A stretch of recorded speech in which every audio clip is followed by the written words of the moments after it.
What's going on, guys? It's your boy Yeet here. Welcome back to the channel. Today I'm going to come at you with an updated Labrynth deck profile for the new ban list in 2024.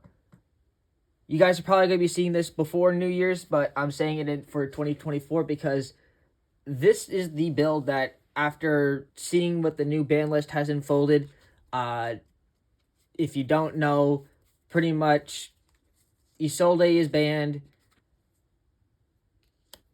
Agito, Kelbeck, banned. What another card got banned? I know it's basically oh yeah, Snatch Steal is at 1. Some weird other stuff is at 1. Cash Tier Unicorn, as like I mentioned. Basically, the whole ban list got changed. And taking all that into effect, I built this version of Labrynth, and I think this is going to be the correct version of Labrynth for next format. I don't think many of the changes to the ban list warranted anything changed differently in this Labrynth build. I think Labrynth still just plays the same, or even better, because the ban list kind of just says this deck pretty much becomes one of the best decks in the format because nothing in this deck got touched. So without further ado, I'm going to showcase you this deck. Although honestly, even though this might be one of the best decks in the format, I'm probably not going to play this next format, simply because I want to try some other decks out. If I do have to go to a major tournament, though, I am probably going to play this deck. So anyways, if you guys enjoy this deck profile, like and subscribe. I did a deck profile on Labrynth not too long ago, so I'm not going to go quickly and explaining all the cards' effects again, but I will explain to you some of the new changes that I made for the ban list and why I made such Z changes.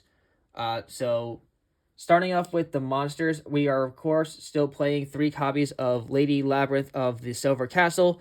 My personal favorite card in the entire deck, and the reason why I play this deck in the first place. So, of course, I'm maxing out on 3 copies. Especially going next format, I do think that having access to the trap floodgates, now that we are no longer allowed to play multiples of Rivalry, Gozen, and TC Boo, I think that the trap card, Daruma Cannon, is going to be extremely powerful next format. And along with another card that I'm actually going to start main decking now. But you'll see that later on. But yeah, 3 Lady Labrynth of the Silver Castle. She is bae. Then we are playing 1 copy of Lovely Labrynth of the Silver Castle. 1 is all you need. Her popping effect is ridiculously great, and to reset a trap card from your graveyard is another great. You don't want to see it in your hand, but you need to play this card. It's just too good not to play. Then we are playing 3 Arias, the Labrynth Butler, the newest Labrynth monster. This card just says special Labrynth from hand, and yeah. Then you can also, anytime a card, yeah, you guys already know this card. Like I said, I wasn't going to explain too much about it, but with Shavara being limited to 1 now, I do think that having this, like playing the Unchained version of this deck is not good. People can still try to do it. Yes, they could still do it with 1 Unchained Shavara and 1 Escape. I just don't think it's going to be optimal. I think that I think there's going to be a lot more massive board summonings, and I don't think the Unchained Labrynth version is going to be able to play through a lot of the board summoning metas, because now there's less board flood or controlling cards to be in this game to stop that, unless you're playing like Nibiru. So I just think the Unchained version going forward in the Labrynth is not going to be there, and that's why I'm not playing it. Yeah, so after 3 Arias, then we're on to the Mage. We have 3 copies of Ariana, the Labrynth Butler, the Labrynth Servant, excuse me. Best normal summon in the deck. Second best normal summon in the deck is the 1 copy of Ari and the Labrynth Servant. I do think that this card is going to be starting to see a lot more play in Labrynth, especially because, well, for 2 reasons. One, she gives you access to a different sort of play that you can do in this deck now. Second reason is because it helps you make Dweller. Because you can just go Ariane effect, send a normal trap for your hand, special summon Ariana, effect of Ariana, overlay Xyz summon Dweller, and then continue off with the rest of your Labrynth plays. Or you can even do some other stuff first and then make Dweller. But the fact that this card, the fact that Ariane lets you access to make Dweller, or any really Xyz for, is going to come up pretty heavily next format. There's also one card that's coming out in Phantom Nightmare that I'm really looking forward to trying out in this deck. Transaction Rollback, I believe the card is called. And then there's Absolute, like, number 1 Buzz King, something like that. I think those two cards are also going to see very heavily play in this deck, and I definitely will be playing them in this deck if I ever get a chance to. That's it for the those monsters. Onto the furniture. Obviously, it's 3 copies of Labrynth Chandragolier. Let's see if I can stick all these in here. 3 copies of Labrynth Stovey Torby. And we bumped down our copies of Labrynth Kuklok down to 2. I was playing 3 in the other version. However, I cut this down to 2 because I'm playing a different version of Labrynth. As you'll see, the next card kind of really explains it. Taking a different approach to the deck thanks to the winner of one of the top players in YCS Bolinga by the name of Din Kabu. You can kind of guess if you guys are like for any research at all, you'll know what I'm talking about. But I'm kind of taking a page out of that, and I'm going to trying this build out. It's not that bad, but I don't know if it's the better in my mind. But because this is the showcase build that I'm showcasing and what I think people are going to be playing next format, this is the build that I'm showing. So yeah, this is the amount of furniture that we are playing. And then, of course, because we were playing this version of Labrynth, we are playing 2 copies of Absolute King Backjack. The YCS top player, I'm just going to call him Dinka, really only played 3 copies of Backjack and 3 Trap Trick. I think that's a little bit too much. I think the build should have just been 2 and 2, and he should have definitely played a second Kuklok, which is what I definitely made changes to wise. And then there's like 2 other cards in here that I added that he didn't play. Deck is 45 cards, by the way. I didn't mention that at the beginning of the video, but I think that this build is just correct. And you can use the effect of Backjack when you discard it with any one of like Stovey Torby or Chandragolier, to look at the top card. So it'll go discard with like Stovey Torby, discard the Backjack, set the card with Stovey Torby, then on separate chain link resolve Blackjack to look at 3 and rearrange. That's after you shuffle your deck too.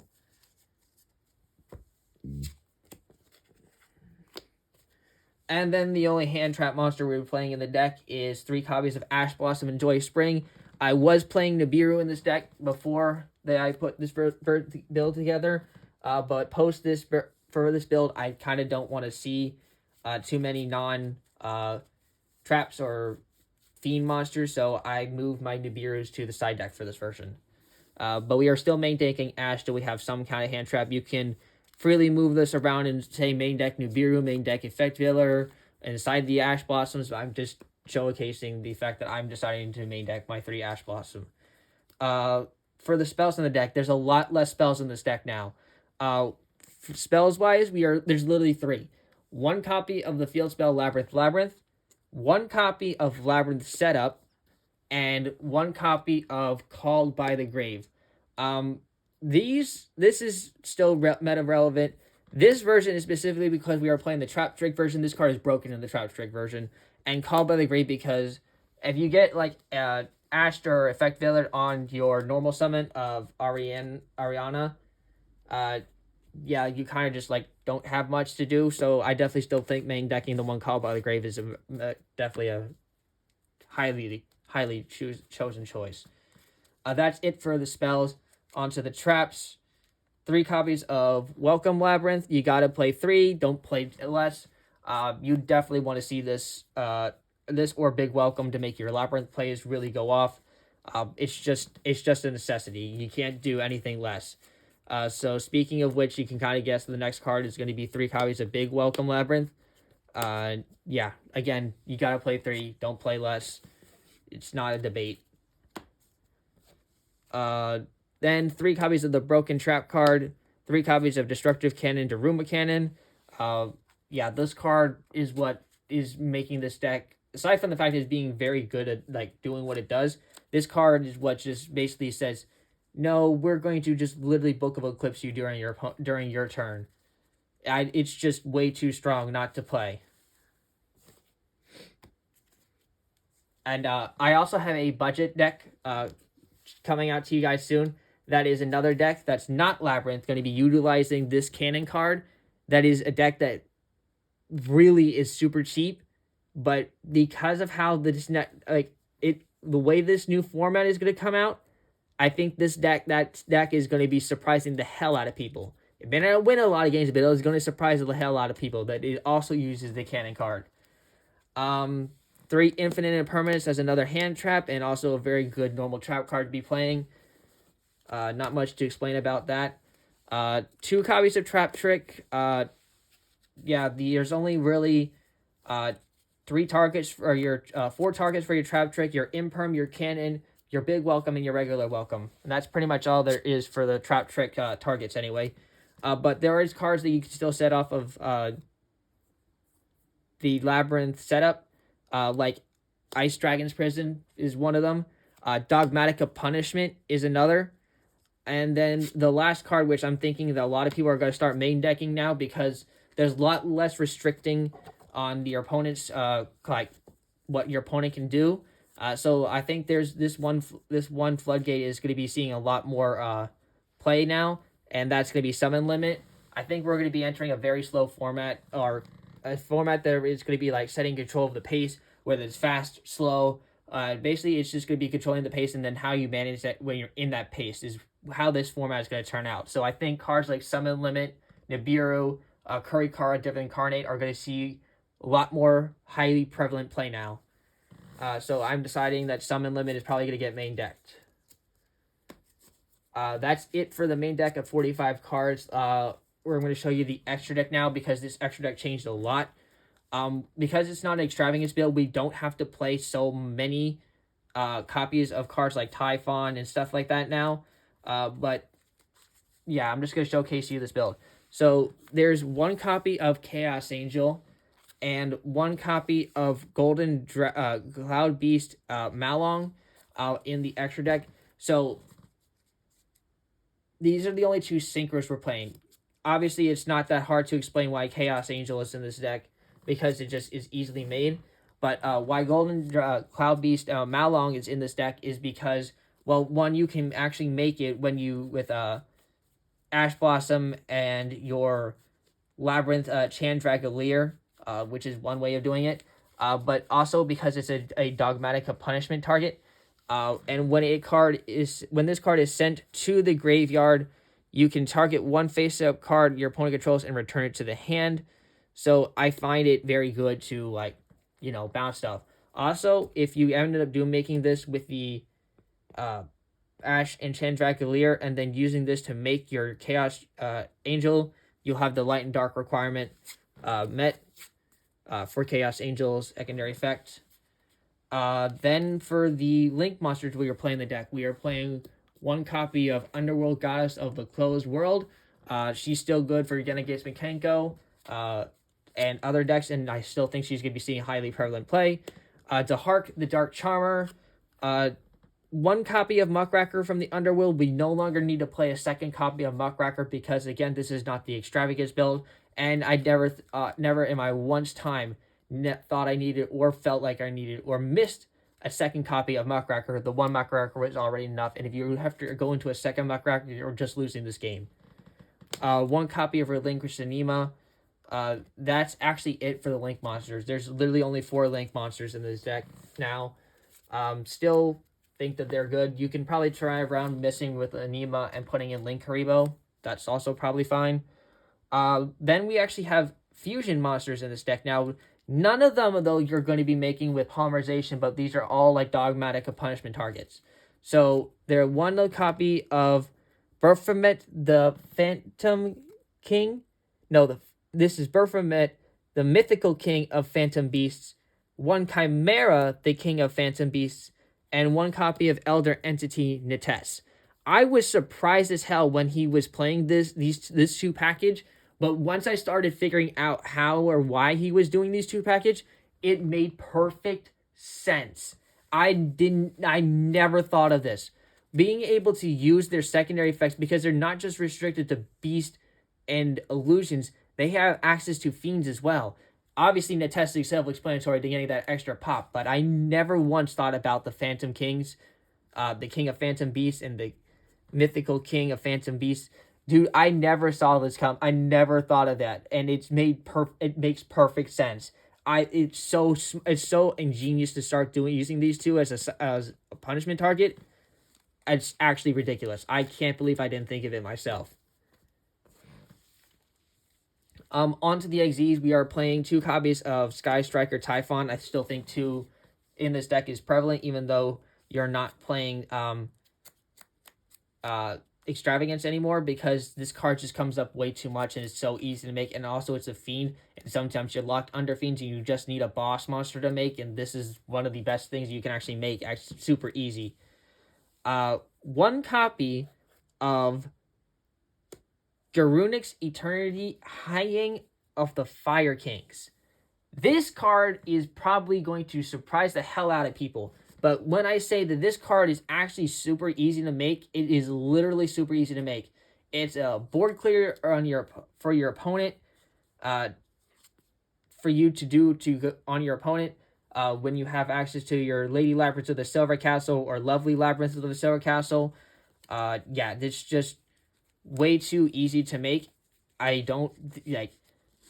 Yeah, it's if you have trouble breaking your opponent's board, you can use all your traps you want, and then just make this attack, then slap a Sky Slayer over it during the end phase, and then boom, you have a tight Sky Slayer with so much attack points it's not even funny.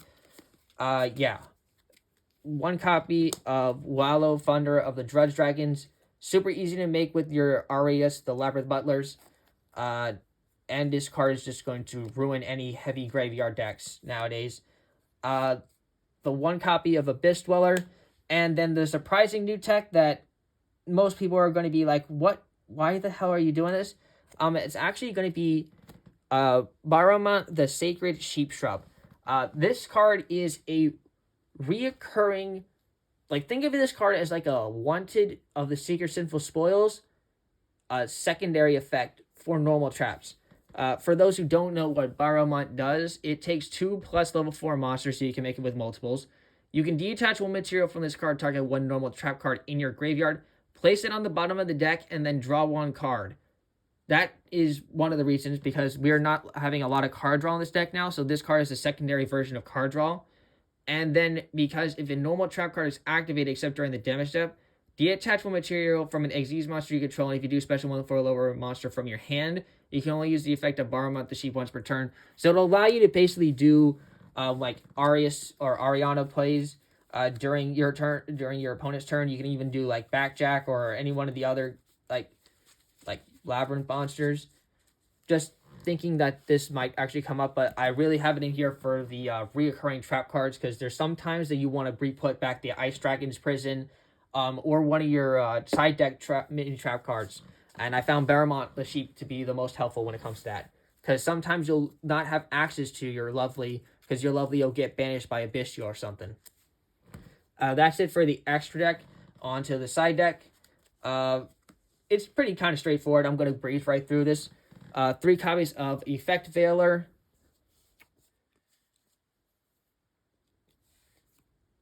2 copies of Heavenly Lord of the Heavenly Prison.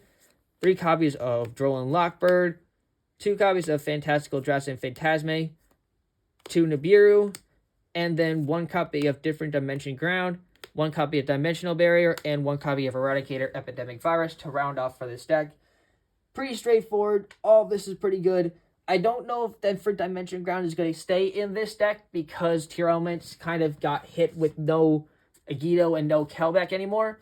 But we'll see as the meta shapes out. We may still see some version of tier elements floating around, or some more graveyard heavy decks like zombies come back to life or something. So I just have it in here just in case. If it changes, play whatever Nola trap you see relevant. Yeah, otherwise, thanks for tuning into this deck profile. If you guys enjoyed, again, please leave a thumbs up on the video. It helps me out a lot and lets me know to keep making these kinds of videos. Other than that, you guys have yourselves a Merry Christmas, Happy New Year, and I'll see you guys for more content, most likely after the holidays. So, peace.